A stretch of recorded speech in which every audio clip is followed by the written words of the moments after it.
بالله من الشيطان الرجيم بسم الله الرحمن الرحيم إن الله وملائكته يصلون على النبي يا أيها الذين آمنوا صلوا عليه وسلموا تسليما اللهم صل وسلم وبارك عليه صلوا عليه دائما صلوا عليه سرمدا صلاة وسلاما عليك يا رسول الله صلى الله عليه وسلم. ہاں بیٹا کل کا سبق سمجھ میں آ گیا تھا سب کو؟ جی آگے بڑھا جائے. جی حضرت. جی دیکھیے بسم اللہ الرحمن الرحیم. کل کے سبق میں بیٹا ہم نے پڑھا تھا کہ نوع ثانی کا بیان جو ہم نے پڑھا تھا کہ جب وہ وقت جو ہے اس کے لیے معیار بن رہا ہے اور سبب وجوب بن رہا ہے تو ظاہری سی بات ہے اب وقت کے اندر وہی ادا ہوگا تو پھر تعین کی ضرورت نہیں رہے گی. ٹھیک ہے. معمول بھی مطلق نام کے ساتھ بھی ادا جائے گا بلکہ وصف میں اگر خطا ہو جائے عمدن سہوا خطأ کسی بات سے تب بھی جو ہے معمول بھی ہی ادا ہوگا کیونکہ معمول بھی کے علاوہ کسی اور کے ہونے کا وہاں پر احتمال ہی نہیں پایا جاتا ہے نا. یہ بات سمجھ میں آ گئی تھی.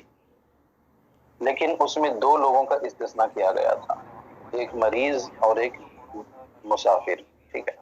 ان دونوں کا استثناء اس وجہ سے تھا کہ قرآن پاک میں یہ جو معمول بھی جس کی ہم بات کر رہے ہیں یعنی صوم, اس میں ان دو لوگوں کو قرآن پاک میں رخصت دی گئی ہے.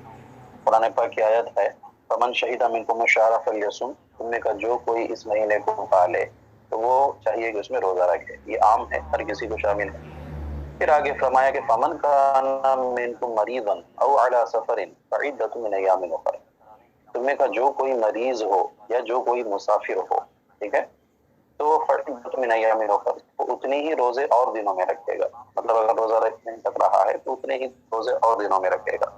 اور دنوں میں کوئی بھی دن جب بھی اس کو میسر ہو جائے. سمجھ میں آ رہی بات؟ اب یہاں پر دیکھیے مریض ہونا مسافر ہونا. مریض ہونے کے لیے ایک حد متعین ہے کہ اتنا مریض ہو کہ روزہ نہ رکھ رہا ہو. ٹھیک ہے. مریض ہونے کے لیے ایک حد متعین ہے کہ اتنا مریض ہو جس سے روزہ نہیں رکھ سک رہا ہے. یہ نہیں کہ تھوڑا سا سر درد ہوا تو وہ مریض کہلایا وہ اس کو روزہ چھوڑنے کی رخصت ہے, نہیں. ایسا مریض جس کو روزہ رکھنے کی طاقت نہ ہو وہ شخص. مسافر اس کے لیے بہتر ہے کہ شرعی طور پر مسافر ہونا چاہیے. ٹھیک ہے. اب انسان 10 کلومیٹر کا سفر کر رہا ہے, 15 کلومیٹر کا سفر کر رہا ہے, بات سمجھ آیا, تو روزہ نہیں چھوڑ سکتا وہ کیونکہ وہ شرعی طور پر مسافر ہی نہیں ہے. تو مسافر ہونے کا مطلب شرعی طور پر مسافر ہونا ہے. 92.5 کلومیٹر جو بھی ہے اتنا لمبا اگر سفر کر رہا ہے تو اس کو روزہ ترک کرنے کی اجازت ہے جب تک کہ سفر اس کا ختم نہ ہو جائے. ٹھیک ہے. تو کل کے سبق میں ہم نے یہ پڑھا تھا کہ مسافر اگر واجب آخر کی نیت کر رہا ہے تو امام اعظم ابو حنیفہ علیہ رحمت و رضوان کے نزدیک جو اس نے نیت کی ہے وہی روزہ ادا ہوگا. جب شریعت یہ مسئلہ جو ہے بیان کیا گیا ہے اس کو اپنی دونوں کی, تو اب وہ روزہ نہیں رکھ رہا ہے یا روزہ رکھے, دونوں صورتوں میں اس کو اختیار ہے, جو چاہے کر سکتا ہے. تو اب روزہ رکھنا یہ ضرورت دینیہ اور روزہ نہ رکھنا یہ ضرورت دنیاویہ ہے. اب وہ اپنی دینی ضرورت کو جو ہے ترجیح دے رہا ہے دنیاوی ضرورت کو بالائے طاق رکھ کر کے چلو بھائی میرے اوپر کئی واجب روزے باقی ہیں, چلو میں مشقت اٹھا کر میں اپنا روزہ رکھ لیتا ہوں. تو اس کا اختیار ہے, اس کی مرضی ہے. تو جو بھی وہ روزے کی نیت کرے گا وہی روزہ ادا ہوگا. لیکن صاحبین فرماتے ہیں کہ اس کو رخصت جو دی گئی تو وہ روزہ نہ رکھنے کی دی گئی, لیکن جب وہ روزہ رکھ رہا ہے تو گویا کہ وہ اپنی رخصت نہیں دے رہا ہے. وہ جو اپنی رخصت رد کرے گا, اپنے رخصت کو جو ہے رد کرے گا تو حکم اصل کی طرف لوٹ آئے گا اور پھر اس کے لیے وہی حکم ہوگا جو نارمل دوسرے لوگوں کے لیے ہوتا ہے. تو بہرحال ایک طرح بات تھی. اب یہاں سے مریض کا مسئلہ بیان فرما رہے ہیں. مریض کا مسئلہ بیٹا مختلف ہے, آپ خود ہی غور کرو گی تو آپ کو سمجھ میں آ جائے گا. مریض کا مسئلہ اور مسافر کا مسئلہ ان دونوں میں بہت فرق ہے. تمہاری بات دیکھیے, مریض کو روزہ ترک کرنے کی اجازت کب ہے؟ جب اتنا بیمار ہو جس سے روزہ نہ رکھ سکتا ہو تبھی نہ. تو جب تک بیمار ہے تب تک روزہ ترک کر سکتا ہے, جیسے ہی بیماری ختم روزے کا ترک ختم, اب روزہ رکھنا کنٹینیو کرنا واجب ہو گیا. یہ مریض کے لیے معاملہ ہے. سفر میں کیا ہوتا ہے؟ کیا انسان جب سفر کرتا ہے تو کیا وہ بھی حقیقی طور پر عاجز ہو جاتا روزہ رکھنے سے؟ نہیں، سفر میں ایک عجز تقدیری ہوتا ہے، ایک مقدر عجز ہوتا ہے کہ بھائی سفر جو ہے سفر کی طرح ہے، سفر میں مشقتیں ہونی ہیں، انسان دور دراز کا سفر کرتا ہے، تھک جاتا ہے، آب و ہوا بدل جاتی ہے، طبیعت کبھی بگڑ جاتی ہے، اور جہاں پر سفر کر کے گیا اپنا گھر نہیں رہتا، اجنبیت رہتی ہے، کبھی کسی کے کرائے کے گھر میں رہ رہا ہے، کبھی کسی مہمان کے یہاں رہ رہا ہے، کبھی جو ہے لارڈ وغیرہ ہوٹل میں جا کے رہ رہا ہے، سمجھنا بات، وہاں کے حالات سے واقف نہیں ہے، کہاں کیا ملتا ہے نہیں پتا ہے، یہ سب چیزیں مشقت کی چیزیں ہیں، سمجھنا بات۔ تو چونکہ عمومی طور پر سفر میں یہ سب چیزیں پائی جاتی ہیں، اس وجہ سے اس مشقت کا قائم مقام بنا دیا گیا سفر کی کو، کہہ دیا گیا کہ بھائی سفر میں یہ سب چیزیں ہوتی ہیں، تو گویا کہ سفر اور ہی جو ہے ایک تکلیف دہ چیز ہے۔ اگرچہ روزہ رکھنے کی اس کو طاقت ہے، جیسے کہ آج کے زمانے میں اگر ہم دیکھیں، آج کے زمانے میں سفر کتنا آسان ہو گیا بیٹا، اے سی ٹرینوں میں ہم سفر کر رہے ہیں، اے سی بسوں میں ہم سفر کر رہے ہیں، ایکسپریس بسوں میں ہائی وے کے ذریعے سے ہم سفر کر رہے ہیں، جس میں ہمیں احساس تک نہیں ہوتا گاڑی چلتی ہے تو پرائیویٹ گاڑیوں سے لوگ سفر کر رہے ہیں، آسانی پیدا ہو گئی نا۔ اب وہ مان لو کہ کوئی انسان گوا سے ممبئی گیا، ٹھیک ہے، مانڈوی سے بیٹھ گیا ہے نا، صبح میں بیٹھا شام تک ادھر ممبئی آرام سے بالکل اے سی میں گیا، کوئی تھکان نہیں، اس میں آرام سے کھا رہا ہے پی رہا ہے سو رہا ہے، سلیپر کرتا ہے سو رہا ہے، اب پہنچ گیا ممبئی میں اس کا کوئی خاص رشتہ دار ہے، رشتہ دار کے یہاں ٹھہر گیا، دیکھا جائے تو اس کے اوپر کوئی تکلیف نہیں ہے اس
نہیں ہوتی ہے۔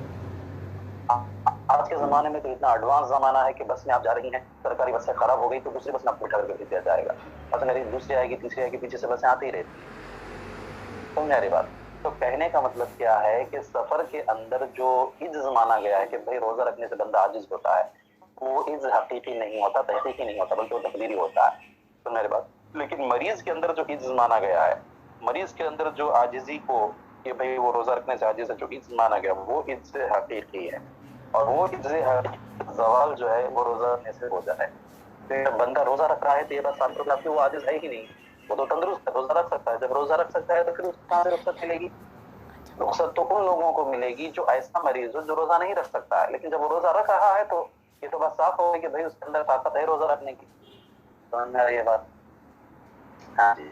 تو اسی وجہ سے مریض کا معاملہ الگ ہے، مسافر کا معاملہ الگ ہے اس سلسلے میں۔ تو ہم نے مسافر کا بیان پڑھا تھا، اب آج مریض کا بیان دیکھیے۔ کہتے ہیں وَأَمَّا الْمَرِيضُ، اور رہا مریض یعنی مریض کا معاملہ، کیا معاملہ کہ اگر کوئی مریض حالت مرض میں اپنا روزہ رکھے گا، کوئی بھی واجب آخر کی نیت کرے گا تو اس کا روزہ کون سا ادا ہوگا؟ یا واجب آخر کی اس نے نیت کی ہے وہ روزہ ادا ہوگا یا پھر رمضان ہی کا روزہ ادا ہوگا. تو وہ بیٹا کہ یہ صرف مریض ہے، مسافر نہیں ہے. مان لو کہ کوئی مسافر بھی ہے پھر وہاں پر بھی مریض بن گیا، اب اگر روزہ رکھ رہا ہے تو اس کے لیے اگرچہ یہاں پر اجزے حقیقی ختم ہو گیا لیکن اجزے تقدیری باقی ہے نا، مسافر ہے بھی وہ، تو اس کا حکم وہی ہوگا جو اوپر پڑا آپ نے مسافر کا.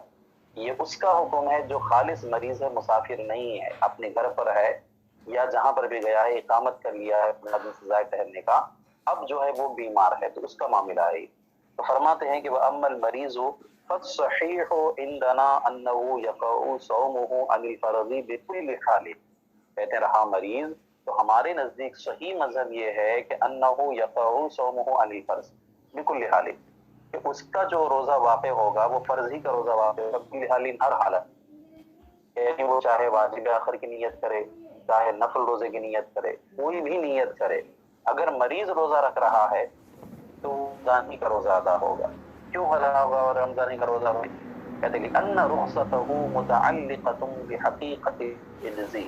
کہتے ہیں اس لیے کہ اس مریض کی جو رخصت ہے، شریعت نے جو رخصت ادا کی تھی کہ بندے تو جو ہے رمضان کے روزے کو ترک کر سکتا ہے، تو افطار کر سکتا ہے، یہ جو رخصت اس کو ملی تھی متعلقۃ بحقیقت الجزی، جزے حقیقی سے متعلق ہے.